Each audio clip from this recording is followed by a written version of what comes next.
सो हम लोग श्रीमद् भागवतम छठे स्कंद के दूसरे अध्याय पे चर्चा कर रहे हैं। पहले अध्याय में विष्णुदूतों ने यमदूतों से प्रश्न पूछा जो अजामिल की आत्मा को खींच के ले जा रहे थे कि भाई क्या कर रहे हो, धर्म क्या बताओ। तो यमदूतों ने बहुत ही विस्तार से उसका उत्तर दिया, बहुत ही विस्तार से, और बहुत ही कमाल के उन्होंने जो है श्लोक बोले यमदूतों ने, जस्टिफाई करने के लिए कि वो क्या कर रहे हैं और क्यों कर रहे हैं। और जब यमदूतों ने अपनी बात रख दी तो फिर विष्णुदूतों ने उसका उत्तर दिया, जो कि अब सेकंड चैप्टर से शुरू हो रहा है। तो दूसरे श्लोक में विष्णुदूतों ने बोला, हो कष्टम, कितने दुख की बात है भाई कि जहाँ पे धर्म की रक्षा होनी चाहिए थी वहाँ पे अधर्म का बोलबाला हो रहा है, अधर्म स्पर्श कर रहा है वहाँ पर। अधर्मा स्पर्शते सभा, कि जिस सभा में धर्म की रक्षा होनी चाहिए थी वहाँ पे अधर्म जो है स्पर्श कर गया। जो निर्दोष है, निरीह है, उसको दंड देने की आप लोग कोशिश कर रहे हो, प्रयास कर रहे हो, बिल्कुल गलत है भाई। और फिर विष्णुदूतों ने, और ये बात सही भी है नो, अगर जो अदालतों में लोग जाते हैं न्याय की तलाश में, वहाँ पे अगर अन्याय होगा तो फिर लोग कहाँ जाएंगे। पीछे मैं एक डिबेट भी देख रहा था, तो उसमें एक जज भी था। तो जज ने कहा, लोगों का आज भी विश्वास है कानून पे। वह कैसे है भाई?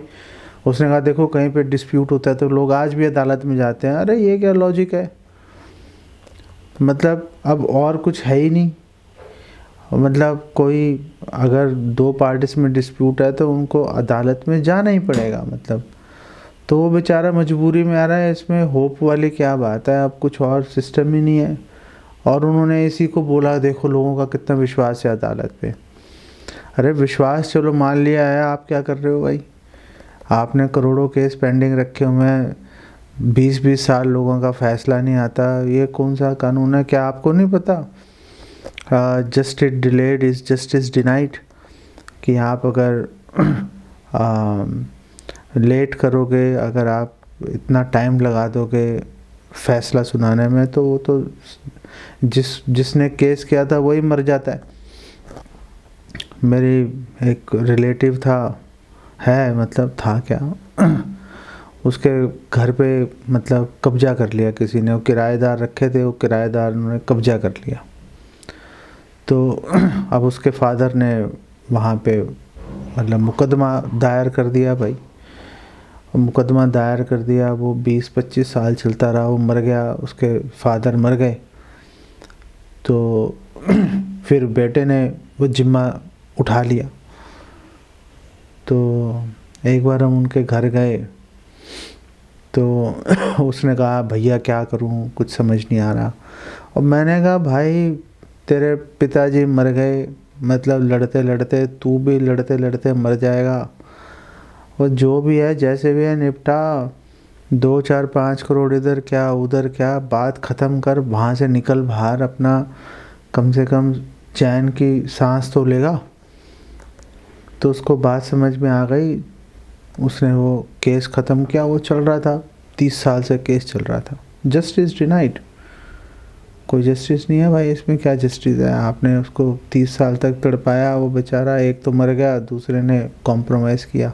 क्या अदालतों पर विश्वास है? बिल्कुल। मतलब अगर निरपेक्ष भाग से और टाइमली अगर आप न्याय नहीं दोगे तो फिर तो मतलब हालत ख़राब हो गई ना लोगों की। और यही बात विष्णुदूत बोल रहे हैं। तीसरे श्लोक में उन्होंने बोला, प्रजा नाम पितरो ये च शास्तारम साधवा समा यदि स्यात् तेषु वैषम्यम कम यान्ति शरणम प्रजा। सॉरी। तो उन्होंने बोला कि ये जो प्रजा है, प्रजा नाम जो प्रजा है, और जो अपने आप को पितरो, जो अपने आप को प्रजा के रक्षक समझ रहे हैं। यहाँ पे पितरों का मतलब, पितरा जो है इसका मतलब वो नहीं है कि जो पितृदेव हैं, जो पितृलोक में रहते हैं, जिनके लिए श्राद्ध किया जाता है, नहीं। यहाँ पे पितरों का मतलब है कि शासन करने वाला राजा जिसे आप कहते हो, या न्यायाधीश, आप जज कह सकते हो, उसकी सेंस में यहाँ पे बात हुई है। बोल रहे हैं कि जो प्रजा के जो पितर हैं, जो ये रक्षक हैं, प्रजा नाम पितरो ये चा, जो ये रक्षक हैं, शास्तारा, जिनका दायित्व है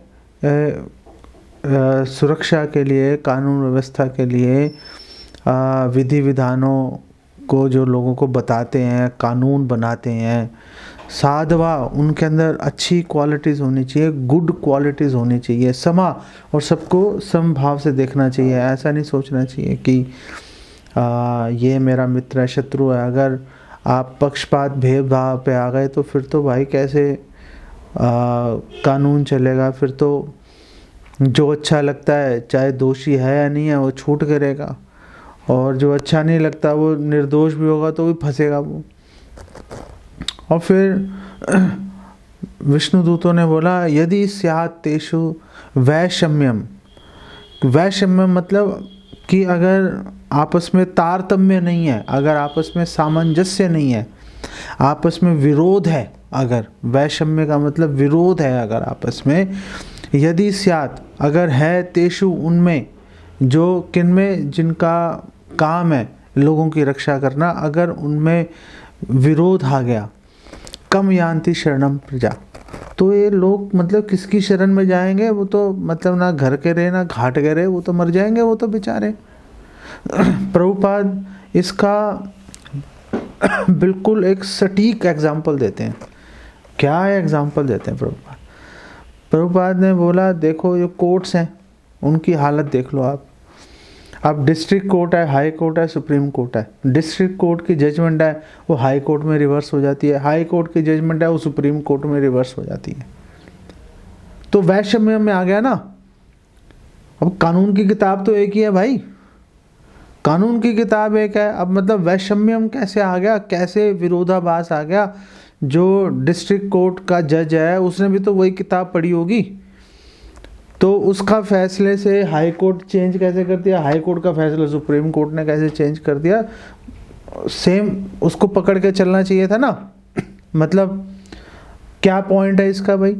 जो अपील का प्रोसेस है, अपील की, चलो भाई यहाँ से आ रहे, उधर चले गए, अपील में चले गए, वहाँ से आ रहे, फिर ऊपर अपील में चले गए, फिर वो SLP लगा दिया, स्पेशल लीव पिटीशन लगा दिया, फिर कुछ और कर दिया, फिर कुछ और कर दिया, और यही काम करते रहेंगे। जैसे एक्स्ट्रेडिशन करा रहे थे विजय माल्या का, वो एक्स्ट्रेडिशन में उन्होंने इंडिया ने मतलब जीत लिया कि हाँ भाई ये इसको एक्स्ट्राडाइट करना चाहिए, इसको UK से इंडिया लाना चाहिए। उसने एक और एप्लीकेशन लगा दी। वो एक और एप्लीकेशन का मतलब और 5 से 10 साल निकल जाएंगे, तब तक वो निपटता दिखेगा विजय माल्या, बात ख़त्म हो गई जी। फिर गवर्नमेंट्स चेंज हो जाएंगी, दूसरी गवर्नमेंट उसको परसू नहीं करेगी, मामला ठंडे बस्ते में चला गया। तो वैषम्य में आ गया ना कि एक अथॉरिटी ने कुछ बोला, दूसरी अथॉरिटी ने कुछ बोला, तीसरी अथॉरिटी ने कुछ बोला, तो मतलब फिर मतलब एक्चुअल रूल क्या है भाई? एक्चुअल रूल क्या है? एक्चुअल रूल के बारे में उसके ऊपर ही बहस शुरू हो जाती है, उसी के ऊपर बहस शुरू हो जाती है। क्वेश्चन ऑफ लॉ, जो अदालतों में 2 चीज़ें चलती हैं, question of facts, question of law. Question of facts हैं कि हाँ भाई क्या हुआ था, बैंक अकाउंट में कितने पैसे थे, कितने बजे, किस समय क्या हुआ था, वो कहाँ था, ये कहाँ था, क्वेश्चन ऑफ फैक्ट्स है। उसने उसको कितने पैसे दिए, उसने कितने पैसे लिए, क्या कॉन्ट्रैक्ट है, क्वेश्चन ऑफ फैक्ट है। अब क्वेश्चन ऑफ लॉ है कि एक पर्टिकुलर क्लॉज है वो उस पर अप्लाई कर रही है नहीं कर रही, किस एक्सटेंट तक कर रही है, और क्या उसकी कोई और एक्सेप्शंस हैं या नहीं है, या किसी और कोई और क्लॉज है जो उसको कॉन्ट्राडिक्ट करती है कि नहीं करती है, उसके ऊपर लग जाते हैं लोग। तो मतलब इतना सारा वैषम्यम, इतना सारा विरोधाभास आ गया। देखो कितना मतलब बढ़िया बात बोल रहे हैं विष्णुदूत कि अगर जो जजेस हैं अगर उनके अंदर वैषम्य आ गया, जो राजा है, सरकार है, उनमें वैषम्य आ गया, स्टेट गवर्नमेंट अलग चल रही है, सेंट्रल गवर्नमेंट अलग चल रही है, लड़ रहे हैं आपस में, वो उसको कुछ करने नहीं देता, वो उसको कुछ करने नहीं देता। पिस कौन रहा है, पिस कौन रहा है? पिस रही है जनता, इसलिए तो बोल रहे हैं कम यान्ति शरणम प्रजा। वो जनता कहाँ जाएगी भाई, वो तो मर जाएगी जनता। और बिल्कुल यही हाल हो रहा है आज की डेट में अगर आप देखो तो। प्रजा जो है, प्रजा का काम है, प्रजा का कर्तव्य है। बेसिकली काम क्या है, कर्तव्य है कि सरकार के लिए, राजा के लिए, उनके संतोष के लिए काम करे कि हमारी वजह से सरकार को प्रॉब्लम नहीं आनी चाहिए या राजा को कोई प्रॉब्लम नहीं आनी चाहिए। तो अगर राजा को प्रॉब्लम नहीं आनी चाहिए, राजा को कोई प्रॉब्लम आएगी, सरकार को प्रॉब्लम आएगी, तो भाई आपको कॉन्सिक्वेंसेस फेस करने पड़ेंगे, आपको सज़ा हो सकती है, जुर्माना हो सकता है। ऐसे कृष्ण मूल राजा है। ईश्वरा परमा कृष्णा, कृष्ण मूल राजा है। अब लेकिन लोगों को इस बात का पता नहीं है, लोग अब इस बात को नहीं जानते कि कृष्ण मूल राजा हैं। उन्होंने अपने अलग अलग राजा बना रखे हैं, अलग अलग देवी देवताओं की पूजा कर रहे हैं। ग्राम देवता भी होते हैं, लोग ग्राम देवताओं की पूजा में लगे हुए हैं। फिर कुछ प्रमुख देवी देवता हैं, उनकी पूजा में लगे हुए हैं। कृष्ण कहाँ है? कृष्ण पता नहीं है कहाँ है। पीछे हम हिमाचल गए थे, चामुंडा जी, वहाँ पे प्रीचिंग के लिए। अब तो काफ़ी टाइम हो गया, वहाँ पे वो डिवोटीज़ भी चले गए वहाँ से।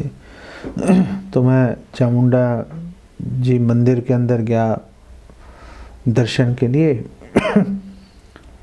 तो दर्शन कर रहा था तो आरती चल रही थी, तो मैं रुक गया। आरती में जा नहीं सकते, एक बार आरती शुरू हो गई तो आपको रुकना पड़ेगा वहाँ पे, तो रुक गया मैं। तो मेरे मन में यही विचार चल रहा था, बहुत भीड़ रश हो गया ना, लोगों को, लोकल लोग हैं उनको पता होता है इतने बजे आरती है, लोग वहाँ पे इकट्ठे हो ही जाते हैं। तो पहले जगह थी, लेकिन फिर अचानक रश हो गया, तो मैं भी रुका रहा वहाँ पर। तो मैंने देखा इतने सैकड़ों लोग इकट्ठे हो गए, आरती चल रही है। तो मैं सोच रहा था लोगों का कल्याण कैसे होगा। ये लोग मतलब चामुंडा जी की आरती किए जा रहे हैं, भगवान कहाँ है? भगवान पिक्चर में नहीं आएंगे तो कैसे इनको, जो जब तक भगवान का स्पर्श नहीं होगा तब तक ऑस्पिशियस, शुभ नहीं होती कोई भी चीज़। फिर वो आरती के आखिर में जाके जो पुजारी हैं उन्होंने भगवान विष्णु की प्रशंसा में 2-3 श्लोक उन्होंने अपने उसमें बोले। तो मैंने बोला अब ठीक है भाई, अब सही हो गया काम, अब इन लोगों को कुछ ना कुछ बेनिफिट मिल जाएगा इनको, क्योंकि अब भगवान का स्पर्श आ गया ना। भगवान का नाम ले लिया इन्होंने। लोग ये नहीं सोचते कि भाई अगर भगवान का नाम क्यों ले रहे हैं, उनको बोल देना चाहिए नहीं मतलब भाई। लेकिन एक्चुअली में लोग अबोध हैं, लोगों को पता नहीं रहता। इसीलिए तो प्रजा है, जिसको पता चल जाता है वो लीडर बन जाता है। बेसिकली वो उस पोजीशन में आ जाता है लोगों को गाइड करने के लिए। नाते विदु स्वार्थ गति में विष्णु, लोगों को पता ही नहीं है कि भगवान विष्णु, भगवान कृष्ण, उन्हीं से कल्याण होगा, बाकी तो ऐसी बात चल रही है। तो अब लोगों को क्योंकि पता नहीं है कि कृष्ण भगवान है, परम भगवान है, हमें भगवान कृष्ण के संतोष के लिए कार्य करना चाहिए। अब क्योंकि नहीं पता तो फिर वो उनके संतोष के लिए कार्य नहीं करते। तो जैसे सरकार के या राजा के संतोष के लिए कार्य ना करो तो सजा का प्रावधान है, कानून है उसके लिए, ऐसे ही भगवान कृष्ण के संतोष के लिए कार्य नहीं करेंगे तो सजा का प्रावधान है उसके लिए। वो सजा का प्रावधान कैसे है? वो यमराज जी के माध्यम से है। जो भगवान कृष्ण को संतुष्ट नहीं करता वो यमराज जी के अधीन हो जाता है। अब तो यमराज जी देखेंगे भाई क्या करना है क्या नहीं करना। दूसरी बात यह है कि जब लोगों को यही नहीं पता कि भगवान कौन है, तो फिर भागवत धर्म जो है, जो असली प्रमाणिक धर्म है, उसकी जानकारी फिर किसको होगी? तभी तो लोग अपने घर में अपने हिसाब से धर्म बना लेते हैं। हम तो ऐसे ही करेंगे जी, हमारे हिसाब से तो ऐसे ही है जी। तुम्हारे हिसाब से भाई तुम कौन हो? कहाँ से आ गए तुम हमारे हिसाब से बोलने वाले? अगर कोई ये बोलता है हमारे हिसाब से, इमीडिएटली उसकी बात सुनना बंद कर दो। भाई तुम कौन हो हमारे हिसाब से कहने वाले? हमारे हिसाब से तो सिर्फ एक ही व्यक्ति बोल सकता है हमारे हिसाब से, वो है भगवान कृष्ण। भगवान कृष्ण बोल सकते हैं मेरे हिसाब से, और किसी में कोई ताकत नहीं है। बाकी हर व्यक्ति को यही बोलना पड़ेगा कि शास्त्रों के अनुसार, जो कि भगवान की वाणी है। मतलब कोई लोगों को आइडिया नहीं है, अपने हिसाब से लोग चल रहे हैं। लोगों को यही नहीं पता कि धर्म का मतलब है भगवान और जीव के अंदर संबंध। लोगों को इस बारे में कोई जानकारी नहीं है। लोगों को ये नहीं पता कि फॉर एग्जांपल वर्णाश्रम धर्म है। वर्णाश्रम धर्म लोग सोच रहे हैं कि जाति जो है वो जन्म के आधार पर निर्धारित होगी, और सरकारें देखो, सरकारें भी जाति के आधार पर ही बांट रही हैं, जन्म के आधार पर। वो कौन सा गुण देख रही हैं? वो कौन सा देख रही हैं कि हाँ भाई अब तुम संपन्न हो गए, अब तुम हट जाओ भाई, अब दूसरे आदमी को आने दो जो कि डिजर्व करता है। जन्म के आधार पर चल रही है हर चीज़। और फिर बोल रहे हैं कि हिंदू धर्म गलत है। अरे भाई तुम शास्त्र ही नहीं पढ़ते। भगवान कृष्ण बिल्कुल क्लियरली कह रहे हैं, चतुर्वर्ण्यम आश्रिष्टम गुण कर्म विभाक्षा, के गुण और कर्मों के आधार पर जाति निर्धारण होगा। ऐसे नहीं होता। लोग भगवान की बातों को इतनी हद तक भूल चुके हैं कि जो वैष्णव, जो भक्त उनके कल्याण के लिए काम कर रहे हैं, कीर्तन कर रहे हैं, बुक डिस्ट्रीब्यूशन कर रहे हैं, प्रसाद डिस्ट्रीब्यूशन कर रहे हैं, उन पे अत्याचार करते हैं। उन्हीं पे अत्याचार करते हैं, उनको मारने की कोशिश करते हैं, उनको जेलों में उठा कर डाल देते हैं। बोलते हैं ये हमारे दुश्मन है, ये जो है सोसाइटी को डिस्टर्ब कर रहे हैं। ये ऐसे लांछन वैष्णव पे लगाते हैं, जबकि वो कीर्तन कर रहे हैं, कृष्ण कथा कर रहे हैं। उनकी जेबें अगर आप टटोलोगे तो उनकी जेबों में एक वो जब माला की थैली और करताल के अलावा कुछ नहीं मिलता। मृदंग तो गले में लटका के चल ही रहे होते हैं। जेबों को तलाशी लो भाई, यही दो चीज़ें मिलेंगी, और कुछ नहीं होता उनके पास में। उन लोगों को जो कि समाज में शांति सुख कैसे आएगा उसकी लोगों को जानकारी दे रहे हैं, वो समाज के लोग उनको अपना दुश्मन मानते हैं। और जो लोग सर तन से जुदा के नारे लगा रहे हैं और लोगों को मार रहे हैं, जो कानून व्यवस्था खराब कर रहे हैं, उनको शांति दूत बोल रहे हैं। मतलब बिल्कुल रिवर्स करके लोग चीज़ों को देख रहे हैं, बिल्कुल रिवर्स करके देख रहे हैं। अगर एक भक्त प्रीचिंग नहीं करेगा तो लोगों को भगवान के बारे में, भक्ति के बारे में, मोक्ष के बारे में, भगवत धाम के बारे में जानकारी कहाँ से मिलेगी? तो निरीह जनता कहाँ जाएगी? तो जो प्रचारक हैं उनके साथ कुछ भी होगा, उनको जो है हर हालत में, हर परिस्थिति में उनका एक ही कर्तव्य है, बाहर निकलो प्रचार करो, बाहर निकलो प्रचार करो। लोगों के कल्याण का और क्या विकल्प है आप बताओ? और कोई विकल्प उनके कल्याण का है ही नहीं है। और इसीलिए शास्त्रों में बोला गया है कि अगर आप प्रीचिंग नहीं कर रहे तो आप हिंसा कर रहे हो। चैतन्य महाप्रभु कह रहे हैं, हमार आज्ञा है गुरु हैया तारा ही देश।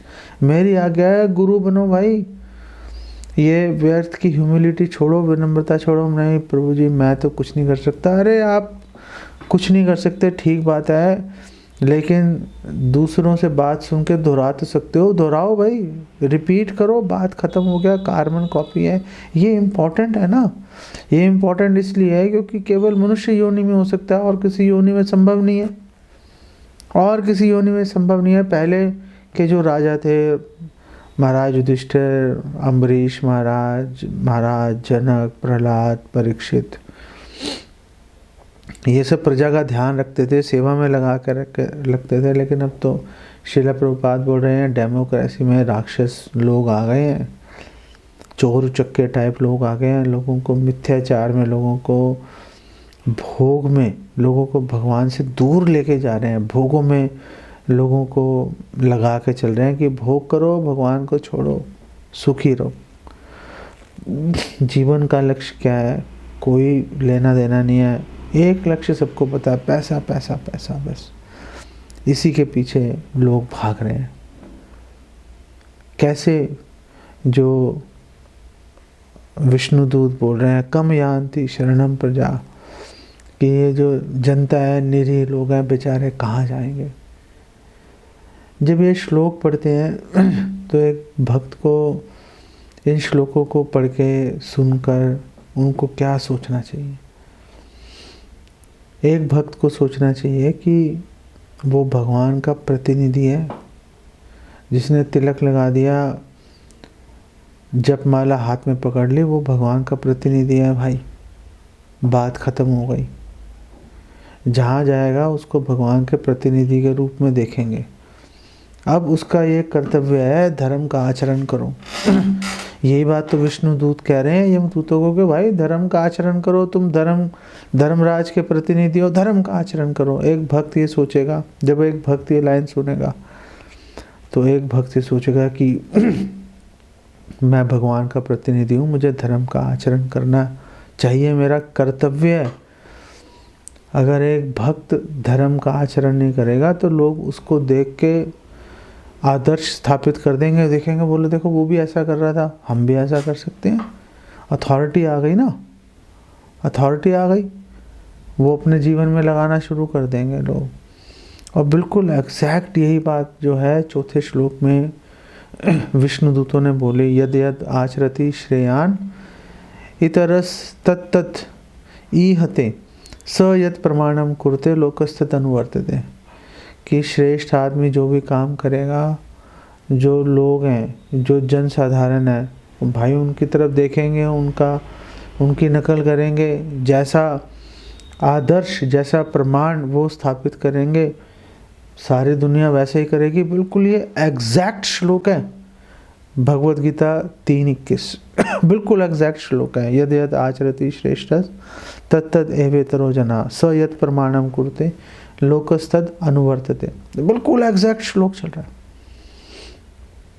और श्रील प्रभुपाद बोल रहे हैं इसका मतलब क्या है, इसका मतलब है बिकम एन आचार्य, आचार्य बनो, धर्म का आचरण करो। क्योंकि भगवद गीता के ये 3:21 है ये श्लोक। 3:22 में भगवान कृष्ण बोल रहे हैं कि मैं खुद ही करता हूँ भाई, दूसरों की बात क्या करूँ, मैं खुद ही करता हूँ धर्म का आचरण। क्योंकि मैं नहीं करूँगा तो फिर वो आगे बोल रहे हैं, फिर तो मतलब पूरा समाज में मतलब हाहाकार मच जाएगा, वर्ण संकर लोग आ जाएंगे, बात खत्म हो जाएगी। तो अगर आप लीडर हो, अगर आपके पास नॉलेज है, अगर आप भगवान के प्रतिनिधि हो, तो आपको सोच समझकर ढंग से काम करना ही पड़ेगा आपको, ये आपका कर्तव्य है। जैसे इंद्र है, इंद्र हम देख रहे हैं महाराज पृथु के एग्जाम्पल में, जो महाराज पृथु अश्वमेध यज्ञ कर रहे थे, 99 पूरे कर लिए, 100वां यज्ञ चल रहा है। इंद्र को अपने पद की चिंता हो गई, इंद्र ने आकर वो यज्ञ जो है उसमें उल्टी सीधी हरकतें, ढोंगी सन्यासी बन के आ गए, कभी कुछ कर रहे हैं कभी कुछ कर रहे हैं, यज्ञ को होने नहीं दिया इंद्र ने। अब लेकिन इंद्र जो है, अब इंद्र देव हैं, देवताओं के राजा हैं, लोग उनकी तरफ देखते हैं ना, लोग उनकी तरफ देखते हैं आदर और सम्मान की दृष्टि से, उसके वो हकदार भी हैं, ऐसा नहीं है कि वो हकदार नहीं है। लेकिन जैसे ही अब इंद्रदेव ने ऐसा काम किया, तब से, उससे पहले ढोंगी सन्यासी नहीं हुआ करते थे, लेकिन वो एक टाइम पीरियड ऐसा था वो बिंदु, जो समय बिंदु है, जहाँ से ढोंगी सन्यासी जो हैं अस्तित्व में आ गए। क्योंकि उन्होंने बोला देखो इंद्रदेव कर रहे हैं, हम भी करेंगे। तो भगवान कह रहे हैं कि अगर लीडर ठीक से नहीं करेगा तो पूरा संसार में, पूरे समाज के अंदर तहस नहस हो जाएंगी चीज़ें, मतलब परेशान हो जाएंगे लोग, पागल हो जाएंगे लोग। इसीलिए आप देखो श्रील प्रभुपाद एक्सप्लेन कर रहे हैं कि भगवान कृष्ण है, भगवान कृष्ण कुछ भी उनके लिए कर्तव्य नहीं है, क्योंकि वो सभी के स्वामी हैं। लेकिन फिर भी भगवान कृष्ण जो है ब्राह्मणों का सम्मान करते हैं, गुरु धारण करते हैं, ब्राह्मणों का सम्मान कर रहे हैं, सुदामा विप्र के पैर धो रहे हैं, मतलब तो ब्राह्मणों का सम्मान है ना। नारद जी आए हैं भगवान कृष्ण के दर्शन करने के लिए, भगवान कृष्ण उनके चरणों में प्रणाम कर रहे हैं। भगवान कृष्ण युधिष्ठिर महाराज को आदर दे रहे हैं, बड़ों को आदर देना चाहिए। मतलब भगवान खुद अपने आचरण से भगवान दिखा रहे हैं, खुद अपने आचरण से दिखा रहे हैं। अगर भगवान नहीं दिखाएंगे तो, अगर हम लोग नहीं दिखाएंगे तो दुनिया खराब हो जाएगी। एक भक्त ये भार, ये जिम्मेदारी हमेशा अपने हृदय में लेकर चलता है, हमेशा इसके प्रति सचेत रहता है।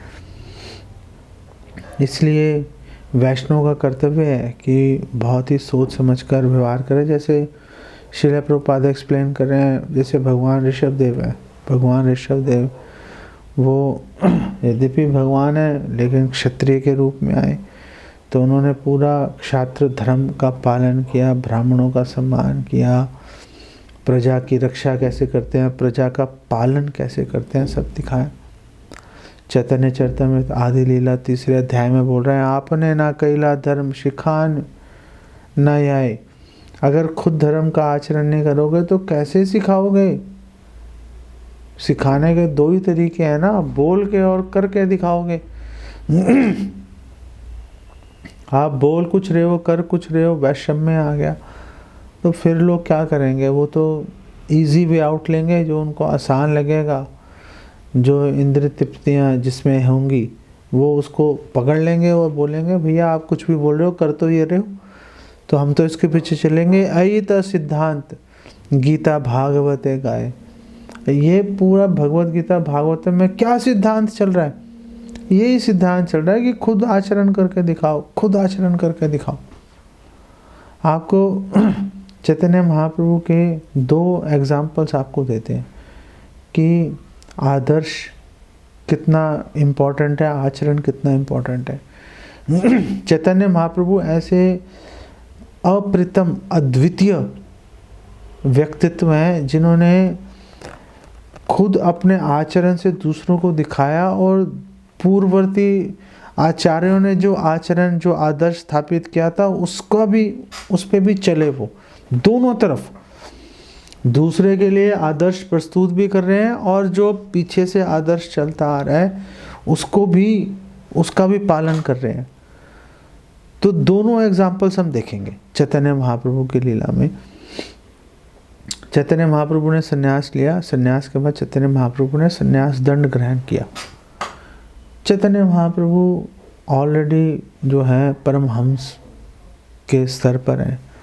चैतन्य महाप्रभु को कोई आवश्यकता नहीं थी संन्यास दंड ग्रहण करने की, लेकिन सन्यासियों को जो ये सोचते हैं संन्यास लेते ही हम लोग जो है विष्णु बन गए, नारायण बन गए, हम एक दूसरे को नारायण कह के बुलाने से अच्छा है कि आप जब तक परमहंस के स्तर पे नहीं आते तब तक विनम्र भाव से रहो। दंड जो संन्यास दंड है उसको धारण करके चलो और झुक के चलो। ये दिखाने के लिए चैतन्य महाप्रभु ने संन्यास दंड स्वीकार किया और संन्यास दंड लेके चल रहे थे पुरी की ओर। वो तो भला हो नित्यानंद प्रभु का कि पुरी से पहले ही, थोड़ा पहले उन्होंने दंड भांगा नदी आती है, उसका नाम ही दंड भांगा नदी रख दिया। ये लीला के बाद उन्होंने उठा के तोड़ दिया दंड। तो चैतन्य महाप्रभु को बहुत गुस्सा आया, अरे मैंने लोगों को शिक्षा देने के लिए उठा के रखा था, तुमने इसको तोड़ दिया, अब लोगों को शिक्षा कैसे दूंगा। कितने चिंतित हैं चैतन्य महाप्रभु, लोगों को शिक्षा देने के लिए, आदर्श स्थापित करने के लिए। दूसरा एग्जाम्पल हम देखते हैं, जब चैतन्य महाप्रभु जा रहे थे वृंदावन यात्रा की ओर, तो मथुरा पहुँचे, वहाँ पे विश्राम घाट पे स्नान किया, भगवान केशव के मंदिर में दर्शन किया, तो वहाँ पे वो नृत्य कीर्तन कर रहे थे, तो हज़ारों लाखों करोड़ों लोग इकट्ठे हो गए, सब देख के अचंभित थे चैतन्य महाप्रभु को देखकर। वहाँ पे एक वृद्ध ब्राह्मण भी आए और उन्होंने प्रेमाविष्ट होकर चैतन्य महाप्रभु के साथ कीर्तन करना शुरू कर दिया, नृत्य करना शुरू कर दिया। अब चैतन्य महाप्रभु और वो वृद्ध ब्राह्मण दोनों इकट्ठे नाच रहे हैं, प्रेमाविष्ट होकर इकट्ठे नाच रहे हैं, लोग देखकर आश्चर्यचकित हैं। कुछ समय के बाद चैतन्य महाप्रभु उनको एकांत में ले गए और चैतन्य महाप्रभु ने बोला, आप कौन हो? आपके हृदय में ये प्रेम का जो बीज है, ये आपके हृदय में किसने डाला? मुझे आप बिल्कुल स्पष्ट बताओ। वो जो ब्राह्मण थे, वो ब्राह्मण सनोदिया ब्राह्मण थे, सनोडिया ब्राह्मण थे। सनोडिया ब्राह्मण कौन होते हैं? श्रील प्रभुपाद एक्सप्लेन कर रहे हैं कि जो वैश्य कम्युनिटी है यूपी के अंदर, बेसिकली तीन मुख्य उसमें थे, अग्रवाल, कालवाड़ और सानवाड़। तो जो अग्रवाल हैं वो मतलब हायर उसमें माने जाते थे कि ये श्रेष्ठ हैं जी, ये वैश्य कम्युनिटी में बैंकर्स वगैरह बनते थे वो लोग। और जो कालवाड़ और सानवाड़ है वो थोड़ा निम्न कोटि का काम करते थे। तो जो ब्राह्मण कालवाड़ और सानवाड़ वैश्यों के पुरोहित का काम करते थे, उनको सनोडिया ब्राह्मण बोला जाता था। वो भी मतलब निम्न कोटि के ब्राह्मण माने जाते थे। उनके घर पे कोई प्रसाद नहीं पाता था क्योंकि निम्न कोटि के हैं वो। तो चैतन्य महाप्रभु ने उनसे पूछा कि आप कौन हो? उन्होंने बोला, मैं सनोडिया ब्राह्मण हूँ मैं। और उन्होंने बोला, आपके हृदय में ये कहाँ से प्रेम की गंध आ गई? तो उन्होंने बोला कि जब श्रीला माधवेंद्र पुरी यहाँ पर आए थे मथुरा में, और उसी दौरान उन्होंने जो है माधवेंद्र पुरी जो है उन्होंने गोवर्धन पे स्थापित किया था भगवान गोपाल को, जो आज श्रीनाथ जी के नाम से फेमस है। नाथ द्वारा में आज की डेट में वो विराजमान है। तो वहाँ पे उन्होंने पूजा भी स्थापित की थी। तो वो मथुरा आए थे, तो मेरे घर पे आए थे और उन्होंने मेरे घर पर प्रसाद ग्रहण किया था। तो मेरा तो वहाँ से उनसे संबंध है। तो चैतन्य महाप्रभु ने बोला, अब समझ में आ गई मेरे को बात। बिना एक महापुरुष के स्पर्श के प्रेम की गंध आ ही नहीं सकती। तो जब तक हमारा गुरु परंपरा के माध्यम से पूर्ववर्ती आचार्यों से, वर्तमान आचार्यों से जब तक हमारा संबंध नहीं होगा, तब तक प्रेम की गंध नहीं आएगी। और वो संबंध लाने के लिए मेहनत करनी पड़ती है, बहुत सेवा करनी पड़ती है, तो जाके एक संबंध स्थापित होता है। उसके लिए बहुत सैक्रिफाइस, बहुत कीमत देनी पड़ती है। ऐसे इतनी आसानी से नहीं मिलती। तो वो ब्राह्मण ने उनसे पूछा चैतन्य महाप्रभु से, अब तो काफ़ी टाइम हो गया, आप लोग अब प्रसाद वगैरह कहाँ पाएंगे? कहीं आपने प्रबंध कर रखा है? सनोडिया ब्राह्मण ने चैतन्य महाप्रभु को ऑफर ही नहीं किया कि आप मेरे घर पे प्रसाद लीजिए। उन्होंने नहीं ऑफर किया। चैतन्य महाप्रभु ने बोला, हम तो आप ही के घर पे प्रसाद लेंगे भाई, यहाँ पे आ गए, आपके घर पे लेंगे हम। तो सनोडिया ब्राह्मण ने बलभद्र भट्टाचार्य को, जो कि चैतन्य महाप्रभु के असिस्टेंट हैं, तो उन्होंने बोला बलभद्र भट्टाचार्य को कि आप ये सामान मैं आपको ला देता हूँ, आप कुकिंग कर लो और भोग लगाओ और महाप्रभु को आप ऑफ़र करो। तो चैतन्य महाप्रभु ने कहा, भाई तुम क्यों नहीं बनाते? उन्होंने कहा, नहीं मैं नहीं बनाता, मैं तो सनोडिया ब्राह्मण हूँ, मैं तो नीच जाति का हूँ, मैं आपके लिए कैसे बना सकता हूँ? चैतन्य महाप्रभु ने कहा, देखो भाई बात ऐसी है कि जब चैतन्य महाप्रभु ने, नहीं तुम बनाओ। उन्होंने कहा, मैं तो बिल्कुल नहीं बनाऊंगा। सनोडिया ब्राह्मण ने बोला, उसने बोला कि चलो आप तो तैयार हैं, आप प्रसाद ग्रहण करने के लिए, आपकी महानता है, लेकिन लोग तो आप पे दोष लगाएंगे, लांछन लगाएंगे। लोग बोलेंगे एक ऐसा सन्यासी है, सनोडिया ब्राह्मण के यहाँ भोजन कर लिया, दूषित हो गया, तो आप पे लांछन लगे, ये मैं सहन नहीं कर सकता कदापि।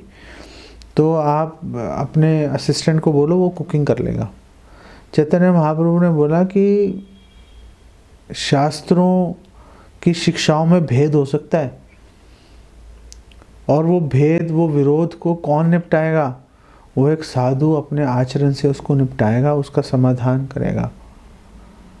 अब शिला माधवेंद्र पुरी ने तुम्हारे यहाँ पे प्रसाद ग्रहण किया है, बात खत्म हो गई, उन्होंने किया है, मेरे लिए आदर्श स्थापित हो गया, मैं तो अब प्रसाद लेके रहूँगा। तो वो सनोड़िया ब्राह्मण ने प्रेम पूर्वक जो है भोजन पकाया और चैतन्य महाप्रभु ने वहाँ पे भोजन किया। चैतन्य महाप्रभु ने बोला लोग कुछ नहीं बोल सकते, क्योंकि शिला माधवेंद्र पुरी ने स्थापित किया ना आदर्श तुम्हारे यहाँ पे प्रसाद पाकर, तो मैं तो उसी का पालन कर रहा हूँ। तो कौन दोष लगा सकता है? कोई दोष नहीं लगा सकता। तुम चिंता मत करो, तुम आराम से प्रेम पूर्वक तुम कुकिंग करो। तो चैतन्य महाप्रभु आदर्श स्थापित भी कर रहे हैं और जो पूर्ववर्ती आचार्यों के स्थापित आदर्श हैं उसका पालन भी कर रहे हैं खूब जिम्मेदारी से। तो इससे ही हमें ये बात समझ में आती है ये कितना महत्वपूर्ण है। यद्यत आचरति श्रेष्ठस तत्तदेवेतरो जना स यत् प्रमाणम कुरुते लोकस्तदनुवर्तते। ये बात हमें हमेशा याद रखनी चाहिए, हमेशा इसको ध्यान रखना चाहिए। इसको भूलेंगे प्रॉब्लम खड़ी हो जाएगी। लोग हमें देख रहे हैं और लोग दूसरे लोगों को देखेंगे, अनदेखा करेंगे, लेकिन अगर किसी ने तिलक लगाया, माला है उसके हाथ में, तो उसको तो लेंस लगा कर देखेंगे मैग्नीफाइंग ग्लास से कि हाँ भाई इसको देखो ये क्या कर रहा है। इसमें अगर कुछ, जैसे चैतन्य महाप्रभु ने बोला ना कि जो एक भक्त है, जो सन्यासी है, वो तो सफ़ेद कपड़े के समान है, एक स्याही का छोटा सा भी दाग दूर से दिखाई देगा। तो ऐसे ही एक वैष्णव जो है उसमें कोई छोटा सा भी दाग होगा दूर से दिखेगा वो। इसलिए वैष्णवों को ये समझना चाहिए अपने कर्तव्य के बारे में कि लोगों को शिक्षा देना हमारा कर्तव्य है और खुद अपने आचरण से लोगों को सिखाना भी हमारा कर्तव्य है। अगर हम नहीं करेंगे तो फिर समझ लो जैसे पूरी दुनिया के लोग जो पापी हैं पूरी दुनिया के अंदर, जो वो यमराज द्वारा दंडित हैं, हम भी उनसे अलग नहीं रहेंगे, हमें भी यमराज जी के दंड का सामना करना पड़ेगा, इसमें कोई संशय नहीं है। यहाँ पर इसको विराम देते हैं।